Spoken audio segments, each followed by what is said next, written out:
नमस्कार इतिबातिल आपनाक स्वागतम स्टुडियोत मैं प्रांजल प्रतिम हाजरिका इतिमध्ये आपनालोকক जनाइ आछु जे कागज कলৰ आबासीলৈ क्वार्टार एरार জাননী জাৰি কৰাৰ পাছতে হাহাকাৰ লাগিছে 15 দিনৰ ভিতৰত क्वार्टार খালি কৰাৰ নিৰ্দেশ দিয়া হৈছে আবাস গৃহৰ লগতে অন্যান্য সা সুবিধা এৰিবলৈ নিৰ্দেশ দিয়া হৈছে নগাঁও আৰু কাছাৰ কাগজ কলৰ আবাসীলৈ এই জাননী প্ৰেৰণ কৰা হৈছে লিকুইডেটৰ কুলদীপ বৰ্মাই জাৰি কৰিছে জাননী অন্যথা আইনী ব্যৱস্থা লোৱাৰো হুংকাৰ দিছে লিকুইডেটৰ কুলদীপ বৰ্মাই क्वार्टार एरार জাননীৰ পিছতে কাগজ কলৰ আবাসীৰ মাজত এতিয়া হাহাকাৰ অৱস্থা কাগজ কল দুটাৰ নিলাম প্ৰক্ৰিয়া চলাই নিয়াৰ বাবে এই তৎপৰতা অৱলম্বন কৰা হৈছে কাগজ কলৰ আবাসীসকলে আবাস এৰিলে নিলাম কৰা হ'ব কাগজ কল দুটা আৰু এই জাননী লাভ কৰাৰ পাছত নগাঁও আৰু কাছাৰ কাগজ কলৰ কৰ্মচাৰীসকলে তীব্ৰ প্ৰতিবাদী কাৰ্যসূচী ৰূপায়ণ কৰিছে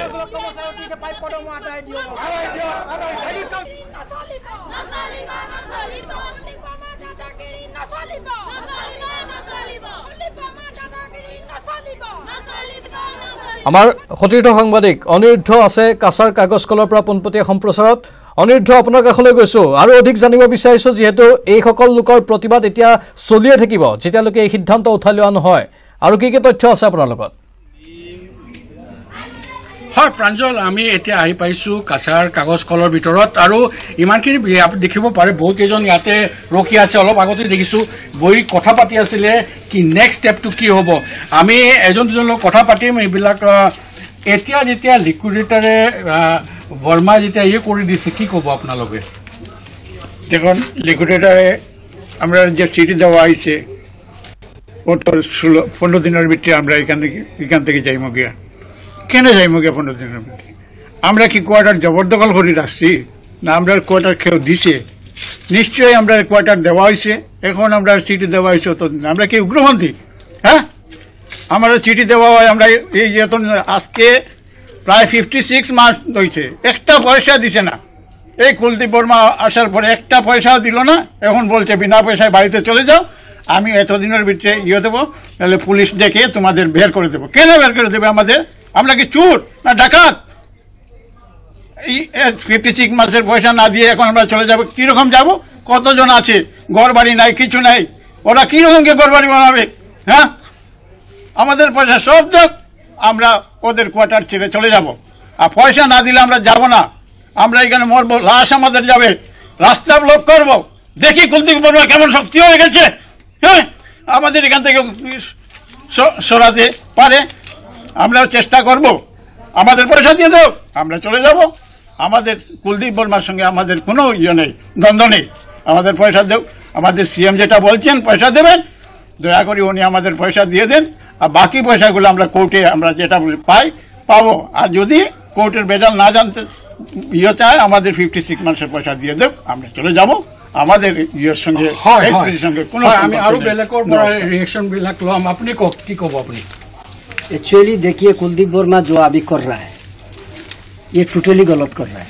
एनसीएलटी का ऑर्डर बाईपास कर रहा है वो नहीं मान रहा है एनसीएलटी का ऑर्डर नहीं मान रहा है दिल्ली हाईकोर्ट का ऑर्डर नहीं मान रहा है उसका मतलब क्या है ये सब का आइन का ऊपर हो गया क्या वो 56 मंथ से आदमी को नहीं दे रहा है सैलरी 93 आदमी मर गया वो क्या करना चाहता है अभी आज का दिन के बाद अगर किसी आदमी का कोई एम्प्लॉई अगर मरता है तो वो मर्डर केस कुलदीप वर्मा का ऊपर होगा कुलदीप वर्मा का तो बात का हिम्मत नहीं है जो उधर से आदमी को बिना पैसा दे के खाली करेगा वो कुलदीप वर्मा से कुछ नहीं हो सकता है कुलदीप वर्मा का 3 साल हो गया वो अभी टोटली आईबीसी कोर्ट से उसका एनसीएलटी का जो प्रोसीजर सिस्टम है वो टोटली फेल मार दिया 1 साल लगा दिया वो कोई सेल नहीं कर पाया लिक्विडेशन नहीं कर पाया अभी वो सेंट्रल गवर्नमेंट को पास उसको टोटली एसपीसी अपोज करना चाहिए जो हमसे नहीं हुआ वो डी लिक्विडेशन रिपोर्ट सबमिट करना है वो ये सब नहीं कर पा रहा है वो उधर बैठ के मस्ती मार रहा है वो एसपीसी का पैसा से उधर एंजॉय कर रहा है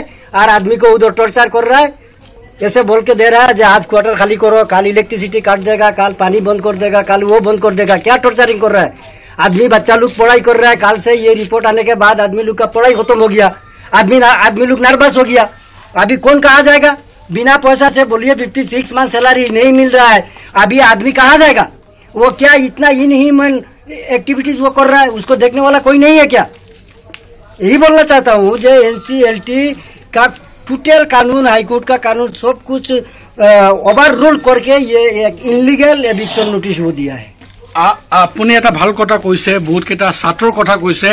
আমি ছাত্ৰবিলাক আছে ইয়াতে, আমি সুধি ল'ম এইবিলাকে কি ভাবে। এতিয়া যেতিয়া কৈছে যে এৰিব লাগিব 15 দিনৰ ভিতৰত, আপোনাৰ ফাৰ্ষ্ট ৰিয়েকশ্যন? हम लोग के पास घर होता तो हम लोग यहाँ पे रहते क्या, पहला चीज। और दूसरा चीज कि अगर हम लोग के पापा के पास इतना मतलब पैसा रहता कि हम लोग को पढ़ा भी सके, कहीं और जाके रह सके, तो यहाँ पे जंगल के बीच में हम लोग रहते क्या। अभी यहाँ पे कुछ फैसिलिटीज अच्छा नहीं है। हम लोग के अंकल लोग जा रहे हैं, जाके सब कुछ कर रहे हैं, पानी नहीं आता 2-3 दिन, वो लोग जाते हैं ठीक करते हैं पाइप, इसके बाद पानी आता है। इतना कष्ट करके हम लोग यहाँ पे रह रहे हैं। सामने हम लोग का एग्जाम है और वो लोग उठ के बोल रहे कि 15 दिन में क्वार्टर छोड़ के चले जाए। कहाँ जाए, मुश्किल से थोड़ा पैसा है, वो उसी पैसे से पढ़ा रहे हैं हम लोग के पापा लोग हम लोग को।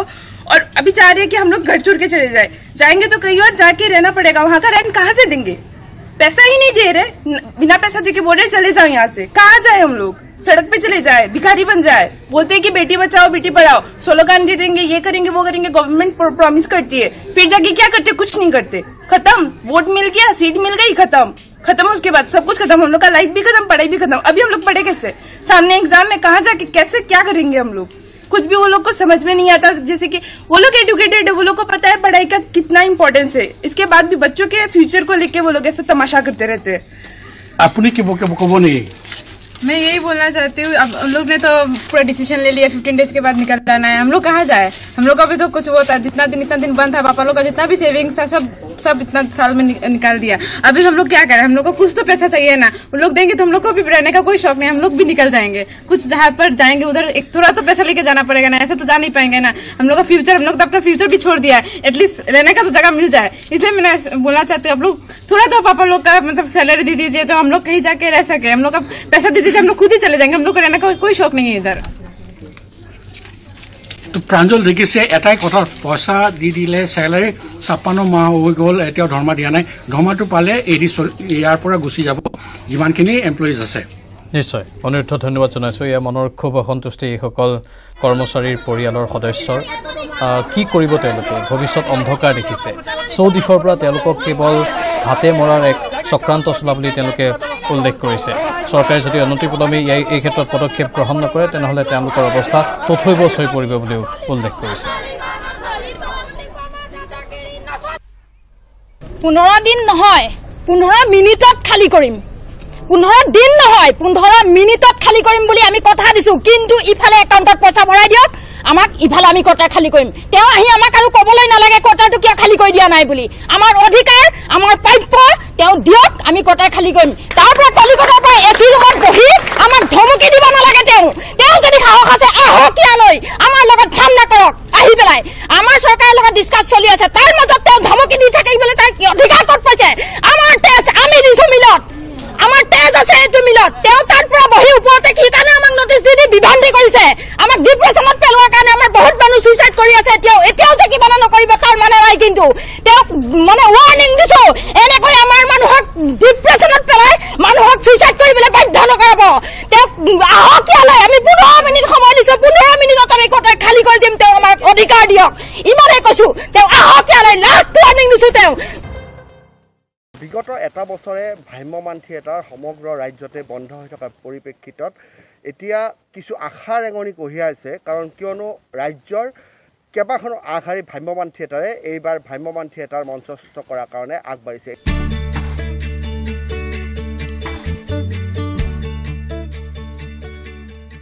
কোভিড সৃষ্ট পৰিৱেশৰ বাবে ৰাজ্যৰ অন্যতম উদ্যোগ ভ্ৰাম্যমাণ থিয়েটাৰ বিগত এটা বছৰে বন্ধ হৈ থকাৰ পিছত শেহতীয়াভাৱে ৰাজ্যৰ একাংশ থিয়েটাৰে এই বছৰ নাট মঞ্চায়নৰ বাবে পূৰ্ণ প্ৰস্তুতি চলাইছে। থিয়েটাৰৰ শিল্পী কলাকুশলীসকল থিয়েটাৰ বন্ধ হৈ পৰাৰ ফলত আৰ্থিকভাৱে জুৰুলা হৈ পৰে। আৰু তাৰ মাজতেই এইবাৰ একাংশ প্ৰযোজকে থিয়েটাৰসমূহ ৰাইজৰ মাজলৈ লৈ যোৱাৰ কিছু প্ৰয়াস চলাইছে। যি প্ৰয়াসে কিছু আশাৰ বাৰ্তা কঢ়িয়াই আনিছে শিল্পী কলাকুশলীসকলৰ মাজলৈ। এতিয়াতো গোটেই বিশ্বতে আপোনাৰ কৰোণাৰ মহামাৰী এটা চলি আছে, গতিকে আমি আশাবাদী যথেষ্টখিনি অতি সোনকালে ভাল দিন ঘূৰি আহিব।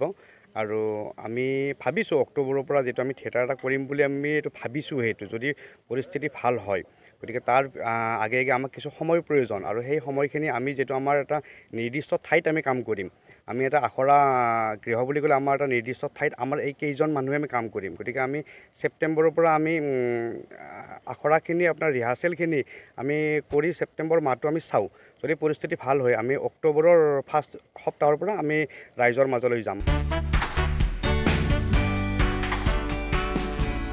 ৰাজ্যৰ আগশাৰীৰ আবাহন থিয়েটাৰ ভাগ্যদেৱী থিয়েটাৰ আদিকে ধৰি বহুকেইটা থিয়েটাৰ গোষ্ঠীয়ে 2021-22 বৰ্ষত নাট মঞ্চায়নৰ বাবে প্ৰস্তুতি চলাইছে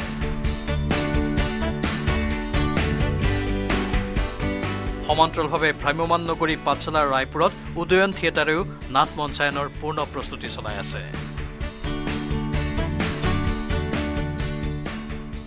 ধ্ৰুৱজ্যোতি তালুকদাৰৰ report news 18 Assam north east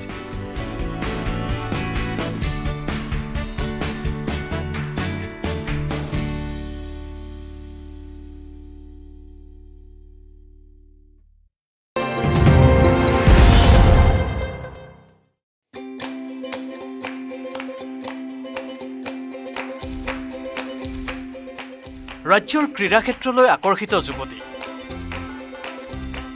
উৎসাহিত কৰিছে নেকি লাভলীনা হিমা যমুনাই দুধনৈত যুৱতী কিশোৰীৰ আকৰ্ষণীয় ফুটবল খেল উপভোগ কৰিবলৈ ভিৰ পুৰুষ মহিলাৰ শ পুৰুষ মহিলাই উপভোগ কৰিলে এখন ফুটবল খেলপথাৰৰ চাৰিওদিশে অগণন লোকৰ ভিৰ কিন্তু কোনো বিখ্যাত খেলুৱৈৰ খেল নহয় এইখন এডল যুৱতী আৰু কিশোৰীৰ মাজত তীব্ৰ প্ৰতিদ্বন্দ্বিতাৰে অনুষ্ঠিত হোৱা এখন ফুটবল খেলহে খেলখনে আকৰ্ষিত কৰিছে সকলোকে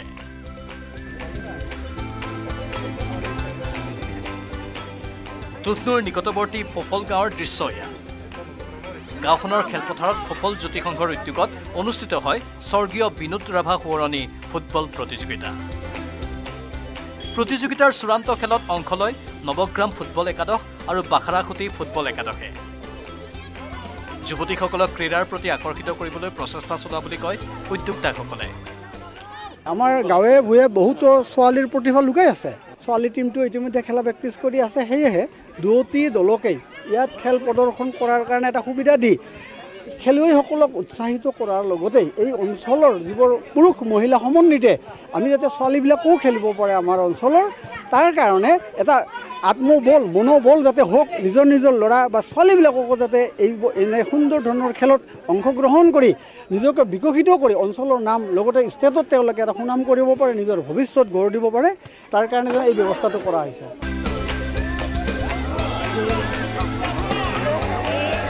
টকিঅ' অলিম্পিকত লাভলীনা বৰগোহাঁয়ে সুনাম কঢ়িয়াই অনাৰ লগতে হিমা দাস যমুনা বড়োৱে সফলতা লাভ কৰাত অধিক আকৰ্ষিত হৈছে ৰাজ্যৰ যুৱতীসকল ক্ৰীড়াৰ ক্ষেত্ৰত ৰাজ্যৰ নৱপ্ৰজন্ম অধিক আগুৱাই যাওক তাকেই সকলোৰে কামনা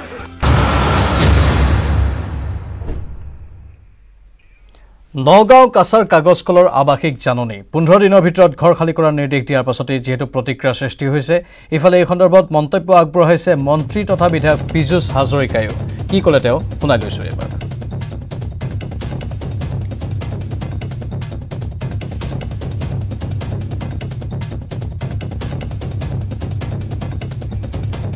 আমাৰ জ্যেষ্ঠ সাংবাদিক ৰাজু বৰুৱাই সংগ্ৰহ কৰিছিল পীযুষ হাজৰিকাৰ মন্তব্য আগবঢ়াইছো এই ৰিপৰ্ট এই কাগজ কল দুটাক লৈ মূল লিকুইডেটৰ যিজন আছিলে কুলদীপ বাৰ্মা তেওঁ এক নিৰ্দেশনা ইতিমধ্যে জাৰি কৰিছে যিসমূহ বাসগৃহ আছিলে যিসমূহ কোৱাৰ্টাৰ আছিলে সেই কোৱাৰ্টাৰসমূহ খালী কৰিবলৈ দিয়া হৈছে 15 দিনৰ সময় দিয়া হৈছে মন্ত্ৰী পীযুষ হাজৰিকা আছে আমি পীযুষ হাজৰিকাৰ সৈতে কথা পাতিম আৰু পীযুষ হাজৰিকা এই মুহূৰ্তত পীযুষ হাজৰিকাক যেহেতু পাইছোঁ মন্ত্ৰীগৰাকীৰ পৰা জানিম তেওঁলোকে কেনেধৰণে কি ব্যৱস্থা গ্ৰহণ কৰিব কাৰণ 1985 চনত বিৰাট সম্ভাৱনা লৈ জন্ম হোৱা দুটা কাগজ কল আৰু এই কাগজ কল দুটাত 2017 পৰাই বন্ধ হৈ আছে আৰু তাৰ পিছতে মূল লিকুইডেটৰ যিগৰাকী আছে কুলদীপ বাৰ্মা তেওঁ কৈছে যে 15 দিনৰ সময় দিয়া হৈছে এই 15 দিনৰ ভিতৰত আৱাসগৃহসমূহ খালী কৰি দিব লাগিব আৰু এই লৈ বৰ্তমান তাত এক হাহাকাৰময় পৰিৱেশ বৰ্তমান সৃষ্টি হৈছে মন্ত্ৰী পীযুষ হাজৰিকা আছে আমি পীযুষ হাজৰিকাৰ পৰা পোনে জানিম যে মূল লিকুইডেটৰ যিগৰাকী আছে কুলদীপ বাৰ্মা কাগজ কল দুটাৰ যিসকল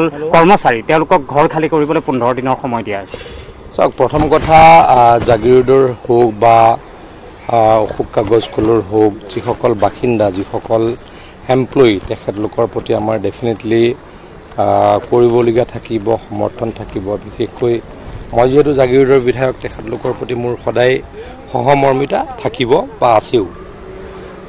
লিকুইডেটৰ বা এই কথা বতৰাবিলাক অলপ ন্যায়িক, গতিকে তাৰ ওপৰত মই কমেণ্ট নকৰোঁ।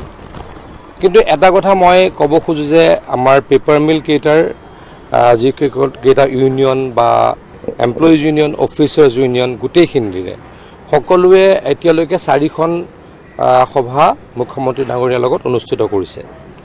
যোৱা 100 দিনত 4খন মিটিং মুখ্যমন্ত্ৰী ডাঙৰীয়াৰ লগত তেখেতলোকৰ হৈছে। মই যিমান জানো যে লিকুইডেটৰক তেখেতলোকে পেপাৰ মিলৰ এমপ্লয়িজ ইউনিয়নে, এমপ্লয়িজ মানে আকৌ কৈছোঁ এমপ্লয়িজ ইনক্লুডিং অফিচাৰ্ছ ইউনিয়ন, তেখেতলোকে 530 কোটি টকা দাবী কৰিছে পাবলগীয়া বুলি। তেখেতলোকৰ প্ৰাপ্য 530 কোটি টকা আৰু অলপ এডিশ্যনেল কিবা এমাউণ্ট আছে। গতিকে খুব বেছি 600 কোটি টকা হ'ব। সেই 600 কোটি টকা মই আকৌ কৈছোঁ, মই যদিও মিটিং কেইখনত উপস্থিত নাছিলোঁ, কিন্তু মই ভালদৰে জানো যে মাননীয় মুখ্যমন্ত্ৰী ডাঙৰীয়াই তেখেতলোকক আশ্বাস দিছিলে যে সেই যদি এডিশ্যনেল এমাউণ্ট লৈ 530 প্লাছ এডিশ্যনেল এমাউণ্ট লৈ 600-650 কোটি টকাও হয়, অসম চৰকাৰে এসপ্তাহৰ ভিতৰত দিবলৈকে সাজু আছে। তাৰ লগতে এই পেপাৰ মিল কেইটাৰ যিসকল এমপ্লয়িজ, তেওঁলোকৰ যিসকল ল'ৰা ছোৱালী, যিসকল কম্পিটেণ্ট, তেওঁলোকক অসম চৰকাৰৰ চাকৰিত নিযুক্তি দিয়াৰো সিদ্ধান্ত লৈ গৈছে আৰু এই কথা তেখেতলোকে মানিও গৈছিলে। মই যিমান জানো তেখেতলোকে মানিও গৈছিলে। কিন্তু ক'ৰবাত এজন দুজন মানুহে খেলি মেলি হয়তো কেতিয়াবা কৰে। গতিকে যাতে এই কথাবিলাকৰ কাৰণে বিপথে পৰিচালিত নকৰে মই সকলোকে অনুৰোধ কৰিছোঁ। কিন্তু মই আকৌ কৈছোঁ যে অসম চৰকাৰ সচেতন, অসম চৰকাৰ খুব চিৰিয়াছো, কাৰণ আমাৰ মানুহখিনিক আমি বিপদত পৰিব দিব নোৱাৰোঁ। গতিকে আমি এইটো সিদ্ধান্ত ইতিমধ্যে লৈছোঁ যে 600 কোটি টকা বা 650 কোটি টকা যিটো তেওঁলোকে বিচৰা, তেখেতলোকে 530 crores ডিমাণ্ড লিকুইডেটৰক দিয়া আছিলে। গতিকে সেইটো এটা বেলেগ চেপ্টাৰ, লিকুইডেটৰে দিয়ে নিদিয়ে, কিন্তু অসম চৰকাৰে দিবলৈ ৰেডি। অসম চৰকাৰে এটাই দাবী যে মাটিখিনি আমাক দি দিব লাগিব, তেওঁলোকে ঘৰ খালী কৰি দিব লাগিব। গতিকে আমি আকৌ কৈছোঁ, আমি সম্পূৰ্ণৰূপে সাজু আছোঁ। তেখেতলোকে ইতিমধ্যে মানি গৈছিল আৰু যদি মানে এসপ্তাহৰ ভিতৰত সেই টকা আমি দিম বা এসপ্তাহৰ ভিতৰত আমি এগ্ৰিমেণ্ট কৰিম আৰু আমি কিন্তু মাটি বা আমি তাৰ পৰা তেখেতলোকৰ যি সা সম্পত্তি আছে অসম চৰকাৰে ঘূৰাই ল'ম। পুৰা তেওঁলোকৰ টোটেল ডিমাণ্ডে হৈছে 530 crores এডিশ্যনেল, তিনিটা এডিশ্যনেল আৰু অলপ লৈ পেলাই 600 বুলি তেওঁলোকে মোক কৈ আছে। 530 আৰু অলপ এডিশ্যনেল 600লৈকে যাব পাৰে। আমি কৈছোঁ যে যদি এডিশ্যনেল 650লৈকেও যায়, অসম চৰকাৰে এসপ্তাহৰ ভিতৰত এগ্ৰিমেণ্ট কৰিবলৈকে সাজু আৰু 100 ল'ৰা ছোৱালীক চাকৰি দিবলৈকেও সাজু।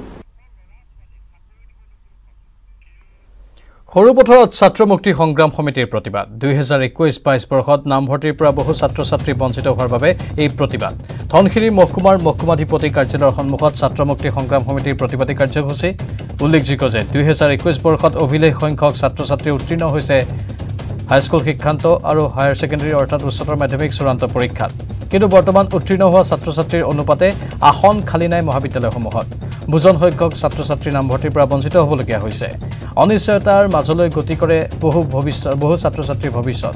সেয়েহে আজি ছাত্ৰ মুক্তি সংগ্ৰাম সমিতিয়ে মহাবিদ্যালয়সমূহত পৰ্যাপ্ত আসন বৃদ্ধি কৰা আৰু সকলো ছাত্ৰ ছাত্ৰীয়ে উচ্চ শিক্ষা ল'ব পাৰে যাতে তাৰ ব্যৱস্থা কৰাৰ দাবীত এই বিশেষ কাৰ্যসূচী ৰূপায়ণ কৰে।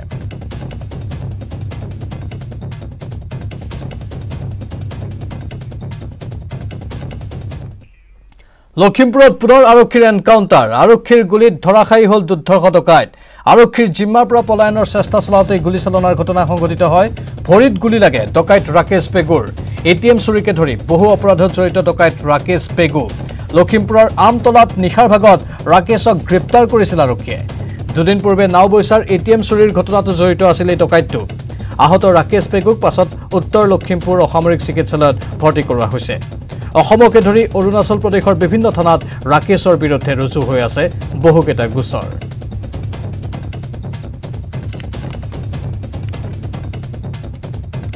পুনৰ আৰক্ষীৰ এনকাউণ্টাৰৰ খবৰ আমি আপোনালোকক জনাইছোঁ এবাৰ লখিমপুৰত এটা ডকাইত আৰক্ষীয়ে কৰায়ত্ব কৰে আৰু কৰায়ত্ব কৰাৰ পাছত ডকাইতে পলায়নৰ চেষ্টা কৰিছিল সেই সময়তে আৰক্ষীয়ে গুলী চলাবলৈ বাধ্য হয় আৰক্ষীৰ গুলীত ধৰাশায়ী হৈ পৰিল দুৰ্ধৰ্ষ ডকাইতটো ভৰিত গুলী লাগিছে ডকাইত ৰাকেশ পেগুৰ এটিএম চুৰিকে ধৰি বহু অপৰাধত জড়িত এই ডকাইতটো লখিমপুৰৰ আমতলাত নিশাৰ ভাগত ৰাকেশক গ্ৰেপ্তাৰ কৰিছিল আৰু তাৰ পৰাই পলায়নৰ চেষ্টা কৰিছিল আৰু তেতিয়াই আৰক্ষীয়ে গুলী চালনা কৰে দুদিন পূৰ্বে নাওবৈচাৰ এটিএম চুৰিৰ ঘটনাটো জড়িত আছিল এই ডকাইতটো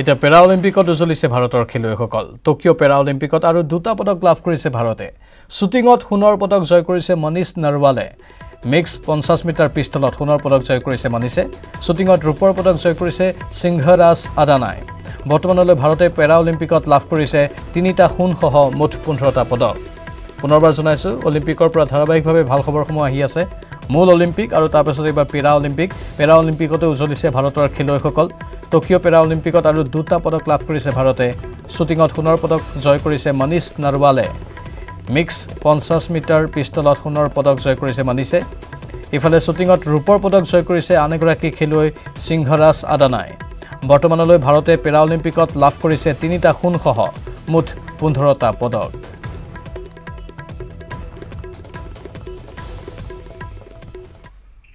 আৰু ইয়াৰ লগে লগে এতিয়া বাতৰি পৰা বিদায় লৈছোঁ নমস্কাৰ